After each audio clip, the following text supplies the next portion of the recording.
go to the bike, I go to the pool. If I got tired somewhere, my legs are tired, I go to the gym and develop this crazy workout where I was doing volume, like 200-300 reps of like very lightweight. People I said, how come you have any like loose skin? My workout routine in the gym became sick. It became sick. I was just doing 200-300 reps, 400 reps on like chest, just like for one simple exercise, the bench press. And I would get back on it, just rep it out, trying to burn as many calories as I can, build that muscle mass. And I just became obsessed with it. So when you're doing this, are you worried at all about repetitive stress injuries or the fact that your body's not conditioned for this? And you're basically taking your body where you had abused it, and now you're forcing it to live like an elite athlete. Right. I didn't care. I didn't know any better. I didn't think about it. Wow. I didn't know that working out that hard would fuck you up. Did it fuck you up? Oh yeah. Yeah. That's one reason why I'm gonna do 3 Hell Weeks. So I'll talk about it a lot, but the stress of my life getting to 24 caused me to have some serious psoas issues. I didn't know anything about this shit.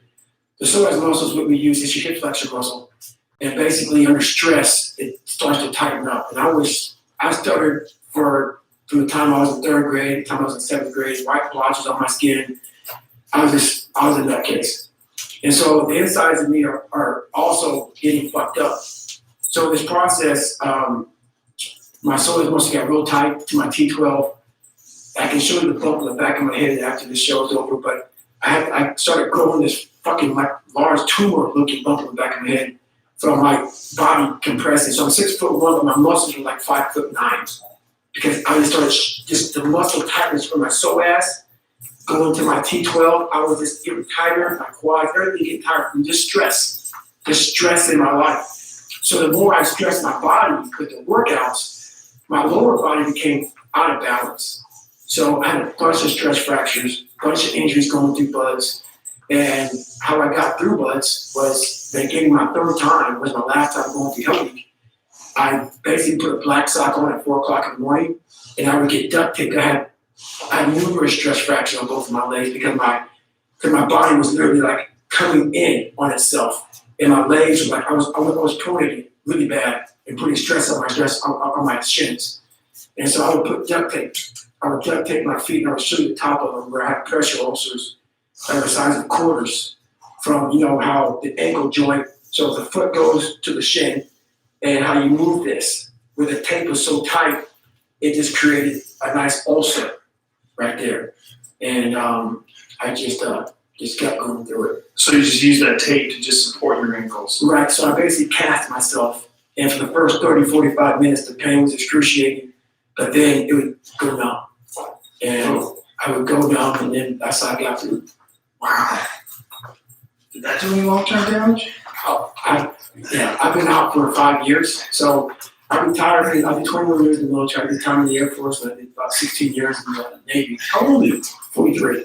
Sounds like you're 30. That's good. That's good. You look very young for your age. Whenever I'm stressed, I get after it. I fix whatever bothering me. So I basically, over the last 5 years, everything I've done in my life, I did it being very unhealthy. I never talked about it. I just kept going. And it cost me pretty much, I was choking my insides out. Adrenal issues, tons of adrenal issues, thyroid issues, anything with the endocrine system pretty much shut down on me.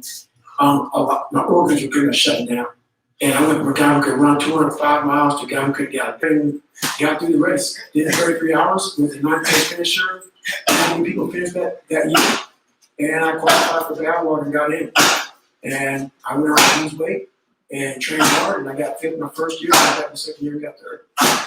When you say you lost weight, what were you eventually doing? So I went to the race about 190. So you lost quite a bit from your bodybuilding time. Right. That's over a short period of time. Right. How did you lose all that weight? Once again, I just worked out hard. I stopped taking my protein so much. I was on this stuff called Nitro Tech. And I got all the protein stuff. I stopped getting the weight so hard. And I just became a running fool. I became a Black Forest Gump, man, pretty much. That's what happened. Now, when you say you were using compression tape on your feet, and that your feet were jacked up, what was the extent of the injuries? So basically, because of my pronation, I never figured out against my psoas muscles. I always had issues with stretch fractures, shin splints. So I put a lot of pressure on the inside of my ankles. And so there's this tendon that goes up the backside of your, I don't know if it's your fibula, on the backside of that little bone, the backside of the foot goes right beside that, right outside that bone. And that thing was just so flared up on both sides that even just flexing my foot was just killing me. So I realized that you can, when you cast that thing up, casting my feet always helped me out because it locked my foot into a position that wouldn't let me permeate as much. So between the casting of that, and it was the bad video of 2006, you see me crossing the finish line with this compression tape, literally like flying on my ankles because I went to the race with compression tape on my ankles. And so basically, I have on my ankles. I had inserts in my shoes and also this wedge on the back heel of my left foot so that it would keep me from rotating the heel so much. So I had all that on just to go run. Woo! I ran my ass off. I went to Badwater 2006 and I went compression tape on my feet. It's upstairs. Walked a lot, but I got third place. Do you always run with regular running shoes? I do, yeah. So now I don't have those issues anymore. All the stretching has opened my body up to where how it should have been. So my lining is pretty good. It's not perfect. So now I should run a regular running shoe now. No more compression tape, no more of that stuff. So if you see now, if you look down there, you'll see the compression tape, and you'll see my ex-wife here in a second taking the compression tape off of me. She's doing it right now. See it right now? See the tape? So that's the tape right there that I wear every day of my life to run. So as you see, the story may be kind of unbelievable, but there's some proof right there. So that's how I was so painful. Yeah, I was pretty fucked up. As you see, I can't get up. Oh man. Yeah, I'm pretty destroyed right there. What is the most amount of miles you ever run? At one time? Yeah. 205 to 39 hours. That's nonstop. Ooh.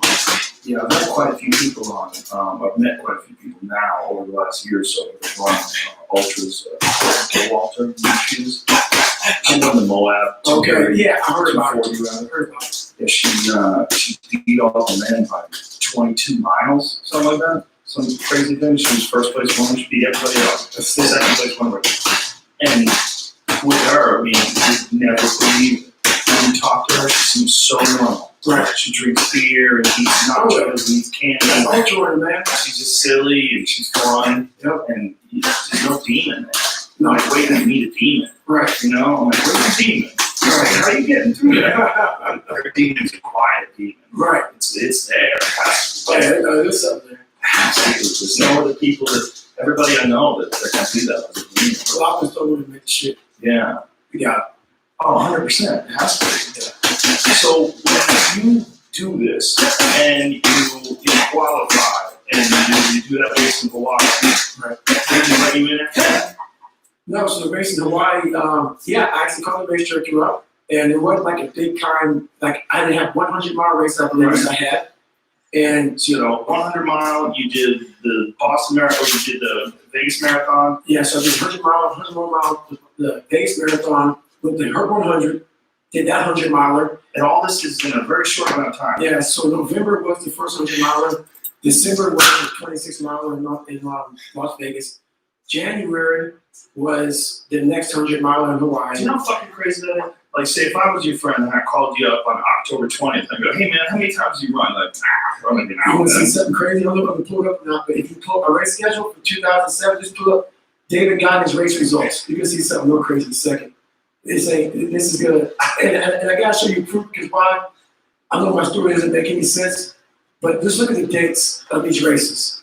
And we're going to show it to you in a second. It's and just look at the 100 miles and 50 miles from back-to-back weekends, how many weekends there were between races. So if you look right here, you can't really see it. So if you look at 2007, you got to go all the way down. Keep on going until see those races there? Mm-hmm. Okay, get right there. So 100-mile in Hawaii. Oh, Jesus Christ. 2 weeks later, 3 weeks later, another one, that's 50-miler. A 50-miler a month later. You look at, 14 days later, another 50K. 50 miler a month later.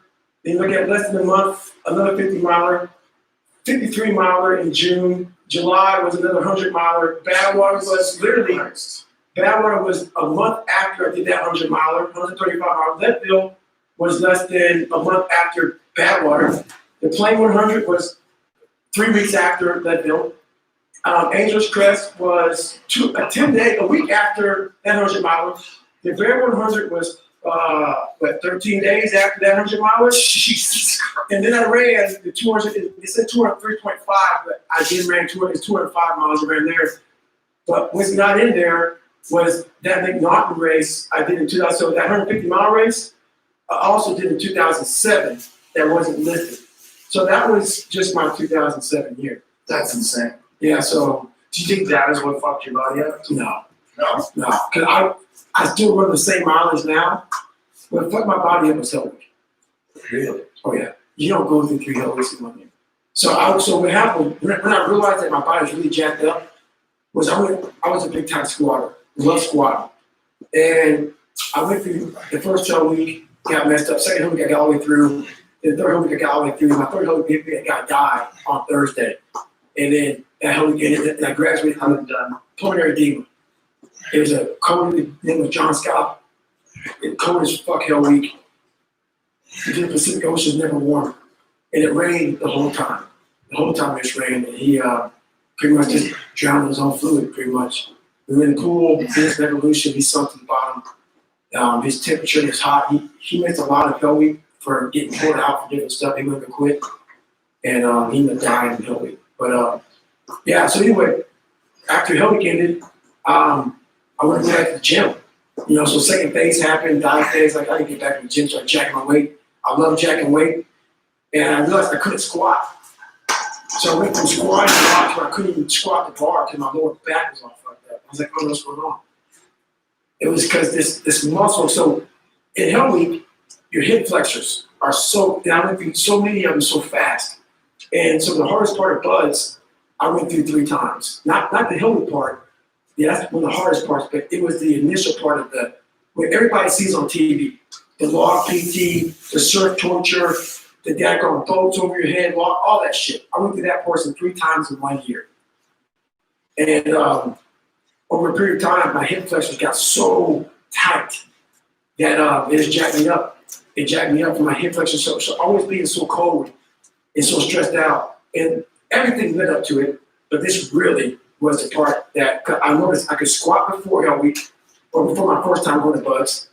After Buds, I couldn't squat anymore. Do you just think it might just be because your body was exhausted? No, because I for 12 years, so I would go back and tough it out, like with Joe Burns. He was squatting, so I said, fuck, I'm gonna squat with Joe Burns. But I just couldn't squat because that muscle was attached to your T12. So what was it doing to you? Was it locking up? It was just pulling. So it made my hips feel like I couldn't sink my ass. Oh. I couldn't sink, so this incredible pain. And then with the weight pushing me down and then trying to push up, the pain was just too much. So this is all range of motion issues. All range of motion issues, yeah. Wow, that's an important thing. For my friend Cam Haynes, who doesn't stretch, he's another friend of mine who runs ultra races. He ran that Moab 240. He's run the Bigfoot 205. He's run a few of those. Right. I know he's listening. Go stretch, dude. Yeah, it's important, man. Yeah, especially if you're working that hard, right? If you're doing that much. Yeah, you're definitely locking up. You can barely touch his toes. Yeah, that's not a good thing. That's not good, right? No. It comes back to reach inside. Now, how flexible are you now? Because I would imagine you're probably a fucking ballerina at this point. It's sad. Knowing your brain. I'm trying to get there.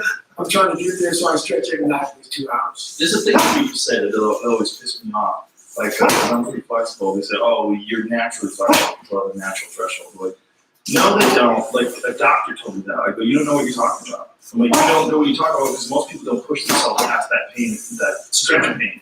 Right. People want to put a title on you, man. It's easy for them. Are you just fucking natural? Exactly. You're natural. Exactly. No, you don't work hard. Yeah, people build like chimps on usually flexible. Right. You have to force yourself to do that. That's right. And I know it because I had my friend Tom Rodar, who's a football player, Jack, big, thick dude, very flexibility. He's taking Taekwondo with me. Right. And over the course of 5 years, I saw that dude eventually develop a full split. There you go. He just did it through his mind. He just was, everybody else was done training, that guy would be on the mat, constantly stretching, always working out, because he had built his body up so strong for all those years of squatting and lifting, and he just, he was all tense. Everything was just like this, super powerful, Right. but all like very tense. That's why I stopped, that's why I never stretched, because I want that strength. Yeah. You want that tight muscle, but no. I don't think it's stupid. Yeah, I think you're not supposed to stretch before you do big physical activities, because I think it does like weaken you somewhat. But I don't think being flexible overall. Not at all. Yeah. It's important for martial arts because you need that flexibility and dexterity to be able to kick. Right. Where it's not tightened up by the motion of the body. I get it. I just think people are, for whatever reason, I'm one of those, I've drawn on too much about yoga. I'm like one of those vegans. It's like, you gotta do it, man. Right. Just try it. I get it now. I go born again Christian or something. It's like, I'm getting that way now, man.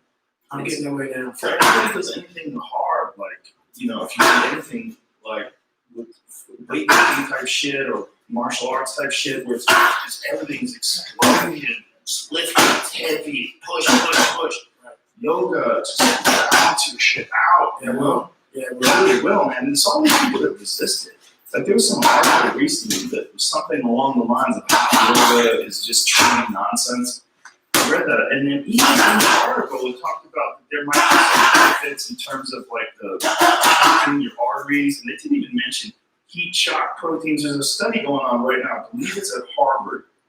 One of my friends was telling me about it, where they're trying to find the benefits of 90-minute hot yoga classes because they think it might mirror the observed benefits of sauna, because they already know for a fact has big benefits because of your body producing heat shock proteins to deal with the heat. Right. That's why I love sauna. I go in that fucker all the time. But no one can tell me it doesn't work. It's proof positive. It changed my life. It wasn't a medication or this or a drug. It was stretching. Yeah. It was yoga, stretching, all that stuff combined changed. Well, I just think it balances out your body in those static poses where you're just holding the pose, and it works out in a weird way. 100%. You just don't get lifting weights, hitting the bag, or anything. You're just not gonna get that kind of working out. It's so difficult. That's what's crazy. You shoot your ass off. You're never touching highlights and shit, and you're like, this is like the silent struggle. It's humbling. Nobody knows. It's like if you see like two doorways, right, and one of them is like fucking Safety Ali Fletcher's fucking super pump iron addicts gym, which is hard work. And right next to it is the yoga studio. You're like, well, once you get done with all that hard work, you go over to the yoga studio. No, there's two different kinds of hard work going on. It's no joke. Two different kinds of hard work. Yes, sir. So what do you do now? Like you got over this 5 years ago, you're in a bad situation, your body's not working right now, everything's working great again. Well, I had 2 heart surgeries also. Whoa! Yeah. So, it What was was wrong with your heart? So I have a hole in it. So, you're not supposed to have a hole in your heart to be sealed. And Were you born with it? I was born with it. It was undetected. And me pushing so hard. So in 2009, I was trying to race across America. And I just couldn't go anymore. All my life was a hole. And I had duty sealed for 3 years. I'm trying to fix it. So the hole was significant. And they say it was yeah, that's a pretty big hole in your heart. Because they had 2 Helix patches. I'm like, that's impossible. The Helix patches, they have a heart, so 2 stents. What is a helix patch? It is like a little mesh, very Like what they do for hernias? Like something like maybe something like that. So they went through my femoral artery. They placed this patch, but that? To go through your artery? yeah, they went through my femoral artery. Yeah. Like with a camera? Yeah. Whoa. So the camera was down through my throat. Whoa. And they put this catheter through my femoral artery that went to my heart. They went and they took this Helix patch, they placed it in there, and then they found out 6 months later that the hole wasn't covered up enough yet. And the hole was just, and the Helix patch was very damn big. So they go back in there in 2010. How does the patch adhere to your heart? I guess your heart heals around the patch. So, but how do they stick it in place? I guess they put it where the hole's at, Uh-huh. and then it kind of like inflates where the hole is at. And then that thing goes in there, and then it kind of covers the hole, and then the heart So there's two things in my heart right now that the heart is kind of covered up. Whoa. Yeah. Okay, so here's this. So there you go. Jimmy's got an image of it for us. Wow. Yeah. So it's attached to this little probe, Right. and then they put it over the area where the injury is. Wow, that's insane. Yeah, atrial septal defect is what I had. Atrial septal defect. So basically everything I've done, Thank God for medicine. Oh shit, Crazy what they can do. I'll be done. That's so crazy that they can do that. Yeah, so I was out for I was off active duty for 3 years. So I was in a recruiting area for 3 years, trying to get back on active duty, and that was my life for 3 years. So they put that patch in. Yep, And now your heart's 100%? it's 100%. It's 100%. Wow. Yeah, That's incredible. yeah. I was losing, blood, and I was bad off. It's just amazing you were able to do all that with a hole in your heart. That's what the doctor was saying, because they didn't know how to seal. So I went in, and the doctor that found the hole, he gave me EKGs, all this stuff. Once again, man, it's after I ran like 205 miles, Right. Like, man, you're in great shape. I'm like, man, I just don't feel good. Like, walking the stairs is making me jacked up. So the doctor, Doc Shrek, he's like, gave me EKG. Go to the doctor, get an echocardiogram. So I'm in there, getting an echocardiogram, just chilling out in there, and the guy's talking to me, he has his little wand on my heart. We're bullshitting about stuff, and when people get quiet, that's fucking not good, man. So he's in there, just has his wand on my heart, chilling out. Yeah, man, what are you doing? Yeah, what's going on? And he says, I'll be right back. He goes and gets the doctor. Doctor comes in, puts the thing on my heart. The doctor gets another doctor. Now, I'm just freaking the fuck out. I'm like, okay, because it comes to your heart, whatever, it's a big deal. So they come back in and say, hey, we can stop the echocardiogram. When they talk to you in the hallway, you have a hole in your heart. And the guy didn't know that he was a Navy guy, I don't think he was a SEAL, because not many black guys are SEAls. And he made a conversation about, we gotta fix this real quick. I said, yeah, I killed that. I was a SEAL. He said, man, you could have died jumping, you could have died diving, you could have died from all this stuff. Because basically, the hole in your heart, if it gets plugged with something, like anything, like, let's say you get a bubble from diving or something like that, you're gonna die. Right. So I called him up.